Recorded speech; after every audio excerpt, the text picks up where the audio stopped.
Hello viewers, আসসালামু আলাইকুম। নতুন একটি মিনি ব্লগে সকলকে স্বাগত জানাই। আজ আমাদের অফিসের পক্ষ থেকে অর্থাৎ বম্বিনো এক্সপ্রেস সার্ভিস লিমিটেডের পক্ষ থেকে ইফতার পার্টির আয়োজন করা হয়েছে। প্রত্যেক বছর পবিত্র মাহে রমজান উপলক্ষে আমাদের অফিসে এই ইফতার পার্টির আয়োজন করা হয়।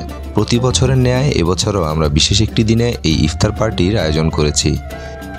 পবিত্র রমজান মাসে অফিসের সকলে মিলে এই আয়োজনটুকু আমরা করে থাকি।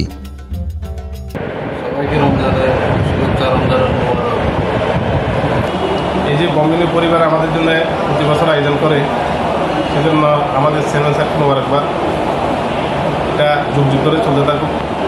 আমরা সবাই ইফতারের জন্য সেভেন স্যারের প্রতি কৃতজ্ঞ। মহান সৃষ্টিকর্তার কাছে শুধু একটাই প্রার্থনা, তিনি যেন আমাদের এই আয়োজনটুকু গ্রহণ করেন বা কবুল করে নেন, এবং সুমহান সৃষ্টিকর্তা যেন আমাদের এই কোম্পানি এবং সকল কর্মকর্তাকে নেকি ও বরকত দান করেন, এই কামনাই করি। সকলে আমাদের জন্য দোয়া করবেন। ভালো থাকবেন। দেখা হচ্ছে নতুন কোনো পর্বে, নতুন কোনো গল্পে। আল্লাহ হাফেজ।